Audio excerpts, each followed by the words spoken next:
Our lecture is about 10 healthy reminders before and after dinner. So the dinner is ready. Tara na, kain na tayo. Pero ito po, bibigyan ko kayo ng mga mahalagang tips. Unang-una, number 1, drink warm water. Nakalagay na sa lahat ng mga nabasa ko, maganda palang uminom ka ng tubig bago ka kumain.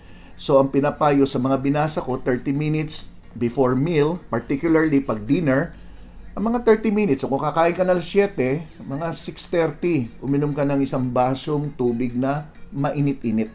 Hindi po malamig mainit-init. Hindi naman kumukulo. Hindi rin maligamgam. Warm. Okay? Bakit? Unang-una, nakakatulong to maiwasan ng overeating.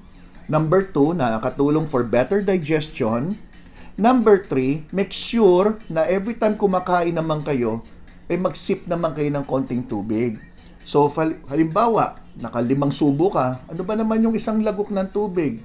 Saka, nguyain maigi ang inyong kinakain. Make sure hindi kayo daldal ng daldal. Masarap kasi sa pamilya, no? Minsan, nagkikita-kita lang kayo during dinner. Yung iba, nasa work, yung iba, nasa school, di ba? So, during dinner, kumustahan na. Pero nakakalimutan, habang kayo kain ng kain at nguya ng nguya, lulon na lulon, na hindi nginuya maigi, pagkatapos hindi na uminom ng tubig, hindi nyo na-digest maigi ang inyong kinakain.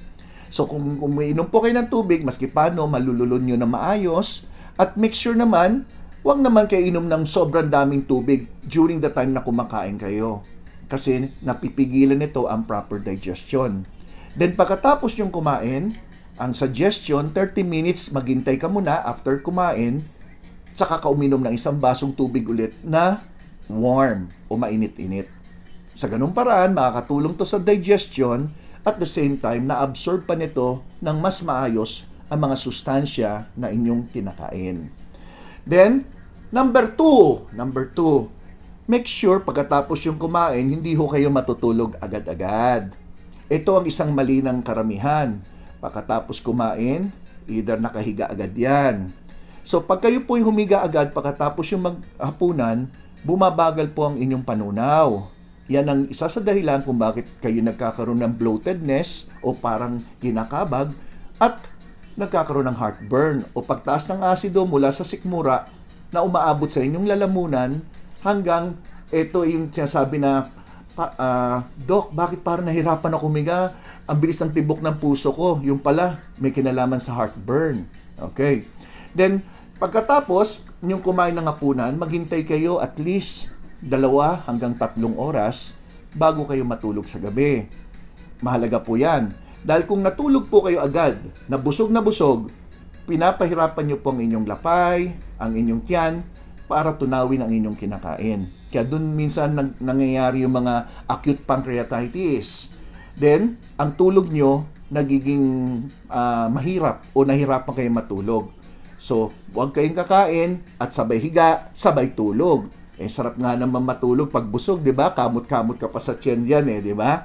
Then, number 3, make sure pagkatapos yung kumain, maghintay ka ng 30 minutes, medyo maglakad-lakad kayo ng konti. O kaya kung sasabihin nyo wala kayong malalakaran dahil nandun lang kayo sa loob ng bahay, nakakulong ngayon dahil sa pandemya, pwede yung nakatayo lang kayo. Maski nakatayo lang, wag ho kayong uupo o hihiga agad. So kayo mga 30 minutes o kaya parang nagmamarcha kayo na very slowly, hindi naman kailangan tumalon. At hindi rin pwede naman sobrang tagal na paglalakad o pag-exercise. At least pinakamatagal na ang 30 minutes. Huwag lalampas ng 1 oras. Yung mga 15 to 20 minutes lang nakatayo o naglalakad ay pwede na po yan. Exercise lang na tulad ng paglalakad ang sinasabi ko, hindi po pagtatalon o pagtatakbo. Okay. So sa paglalakad nyo, gumaganda po yung inyong panunaw, nababawasan ang tsansa na magkaroon kayo ng bloatedness, saka upset stomach o yung parang pagsakit o paghilab ng tiyan. Number 4, avoid nyo po yung heavy exercise. Tulad na sinabi ko, tama na po yung paglalakad. Dahil pag kayo po nag-exercise ng medyo mabigat pagkatapos yung kumain, kasi may iba akong alam noon na maghahapunan sila tapos pupunta sila sa gym, nagbubuhat pa ng mga mabibigat yung iba. So, exercise after dinner ay hindi makakatulong. Unang-una, pag nag-exercise kayo sa gabi, yung body temperature nyo tumataas. At pag tumaas ang body temperature, ang inyong melatonin na may kinalaman sa inyong magandang pagtulog ay maaring bumaba. At ang pagbaba nito, ang dahilan kung bakit nahirapan kayo matulog at ang tulog nyo nagiging mababaw. So, pagising-gising po kayo sa gabi. So, iwasan nyo po yan. At the same time, heavy exercises during after dinner ay magkakaroon kayo ng indigestion, saka pinupulikat ang inyong tiyan. Yan yung tinatawag na muscle cramps. Okay? Then number 5. Ito yung medyo nakakaligtaan ng iba. Brush your teeth, pero not immediately after eating. Ang mga suggestion ay 30 minutes pagkatapos nyo pong kumain, dun ho kayo magsipilyo. At pag nagsipilyo po kayo, malaking tulong yan para maiwasan yung mga dental plaque. Nani-neutralize din ito yung pH ng inyong bibig. At ang advice ay 2 minutes na pagsipilyo, 30 minutes sa itaas, 30 minutes sa baba, 30 seconds pala. 30 seconds sa taas, 30 seconds sa baba, 30 seconds sa gilid, kaliwat kanan. So, total of 2 minutes. Okay. Number 6. Make sure wag kayong manigarilyo. Maraming naririnig ko sa pasyente, Doc, naninigarilyo nga ako pero pagkatapos lang kumain o kaya pag nasa CR ako. Alam niyo po ba na ang sigarilyo, mas kinakailan, hindi ho naging mabuti yan. Kaya sabihin nyo na isang stick lang yan o kaya isang kaha o 2 kaha, ay kung maaari, tanggalin nyo na. Alam ng lahat na walang mabuting madudulot yan. At isa sa dahilan yan kung bakit nagkakaroon ng heartburn. Heartburn ay pwede may kinalaman sa paghina ng inyong muscle dun sa tinatawag na lower esophageal sphincter. Yan po yung nagpipigil ng pag-angat ng asido mula sa inyong tiyan papunta sa inyong esophagus o daanan ng pagkain na umaabot hanggang sa inyong ngalangala. So, bukod doon, pag kayo po'y naninigarilyo, napapalala po nito yung irritable bowel syndrome saka yung ulcerative colitis. Itong dalawang to ay mga kondisyon na may kinalaman po sa bituka. Yung irritable bowel syndrome, kadalasan yan yung palaging punta ng CR, hindi mapakali. Yung ulcerative colitis, yung namimilipit naman sa sakit. Yan. So, please, stop smoking. Walang maganda may dudulot yan. Masama ang nagdudulot yan sa inyong colon muscle. At ang sigarilyo, alam natin lahat, pwede ka magkaroon ng cancer. Dahil sa taglay nito, 60 carcinogen na very high risk na magkaroon kayo ng cancer. Bukod sa sinabi ko, addictive to at pati ang tulog nyo ay pwede maapektuhan.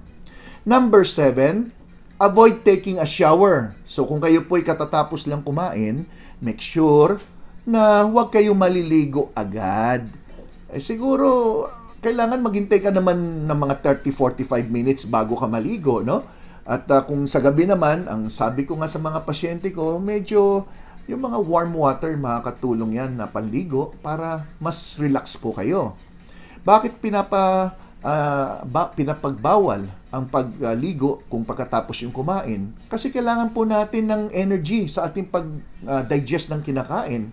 So, kailangan ng blood flow, lahat nakapunta sa stomach. Yun nga ang dahilan kung bakit pagbusog, inaantok tayo dahil lahat ng dugo natin dinadala mo na dun sa stomach dahil kailangan magtrabaho ng stomach natin sa digestion.